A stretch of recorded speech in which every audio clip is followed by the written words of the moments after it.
CM योगी ने पूरे प्रदेश में हाई अलर्ट जारी किया हुआ है। एक एक कर संदिग्धों को खंगाला जा रहा है। दिल्ली ब्लास्ट के बाद यूपी एटीएस भी फुल एक्शन मोड में है। पहले शाहीन, फिर परवेज और अब मोहम्मद आरिफ। कानपुर के हृदय रोग संस्थान में कार्डियोलॉजिस्ट डॉक्टर मोहम्मद आरिफ को किराए वाले घर से उठा लिया गया। देर रात यूपी एटीएस आरिफ के किराए वाले घर पहुंची, उसके कमरे का ताला तोड़ा, अंदर सबूत जुटाए और फिर दूसरा ताला बंद कर एटीएस चली गई। आपको बता दें कि पुलिस टीम ने आरिफ के मकान मालिक से भी पूछताछ की। इसके अलावा पुलिस उसके अस्पताल भी पहुंची और साथ ही डॉक्टरों से भी पूछताछ की। मकान मालिक ने कहा कि आरिफ चुपचाप रहता था, किसी से दुआ सलाम नहीं करता था। उसे देखकर कभी ऐसा नहीं लगा कि वो किसी ऐसी गतिविधि में शामिल होगा। क्या हमसे नहीं मतलब। फिर उसके बाद वो निकले, ताला बंद किया, चले गए। आपका नाम क्या है? कन्हैया लाल। तो आरिफ थे, कब से रह रहे थे? 1 महीने से कम दिन हुए। कम दिन हुए। कोई आरिफ की ऐसी मूवमेंट जो आपको संदिग्ध लगी हो? कभी नहीं, कभी कोई उनसे मिलने तक नहीं आता था कभी। और अभिषेक, आरिफ के साथ कितने लोग थे रूममेट? 2 लोग, अभिषेक और ये आरिफ। अभिषेक कब से है यहाँ पर? पहले अभिषेक जी आए थे। कितने पहले? 1 महीने से कम ही दिन हुआ। पहले अभिषेक जी आए। अभिषेक जी ने कहा ये मेरे पार्टनर है, रूम पार्टनर, हमारे साथ दोनों कार्डियोलॉजी में डॉक्टर हैं। तो बेटे ने कहा आईडी दीजिए, आईडी दी।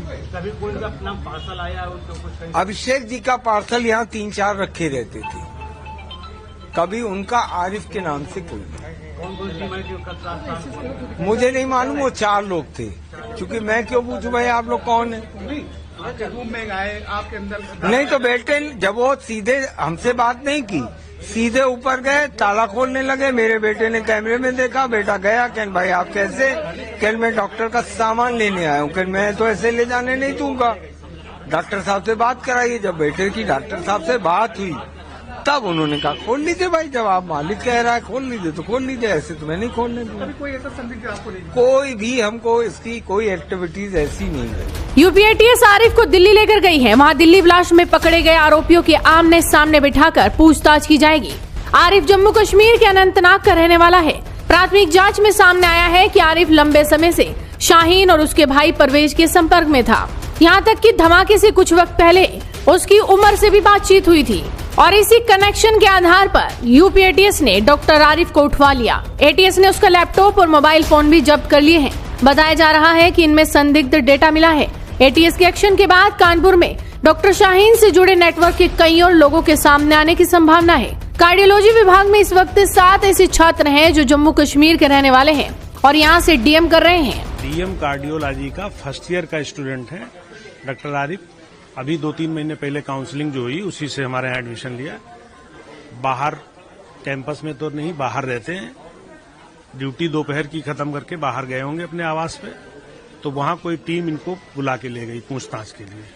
शाम को 7 बजे हमें इन्फॉर्मेशन दी गई कि पूछताछ के लिए कोई टीम इनको बुला के ले गई पूछताछ के लिए। इतनी ही जानकारी मिली और कोई नहीं। सर, ये जो आरिफ है ये कहाँ का रहने वाला है? क्या कश्मीर का रहने वाला है। कश्मीर में कहाँ का?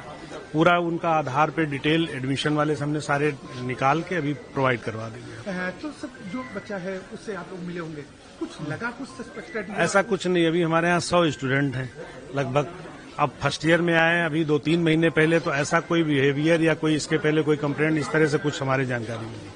आप लोगों को जिस वक्त मालूम पड़ा है, क्या उसके साथ कुछ रूममेट होंगे, उनसे बात करी होगी आप लोग? कोई हमें नहीं पता किसके साथ रहते हैं, बाहर रहते हैं या कैंपस के बाहर रहते हैं, हमें आइडिया नहीं इनका रूम पार्टनर कौन है, किसी के बारे में जानकारी नहीं। कितने महीने से यहाँ पे था? 3 महीने से। 3। इससे पहले कुछ डिटेल होगा कि कहाँ था ये बच्चा? नहीं, उसके पहले उनके बारे में कोई जानकारी नहीं। यहाँ हॉस्पिटल में क्या मतलब? DM cardiology first year student. फिलहाल एटीएस और एनआईए की टीमें कानपुर में डेरा डाले हुई हैं और आज भी आतंकी शाहीन के नेटवर्क की कड़ियां तलाशने के लिए टीम कानपुर मेडिकल कॉलेज में ही है। ऐसे में देखना होगा कि आगे और कौन से बड़े खुलासे होते हैं और किस किस का कनेक्शन इस मामले में निकल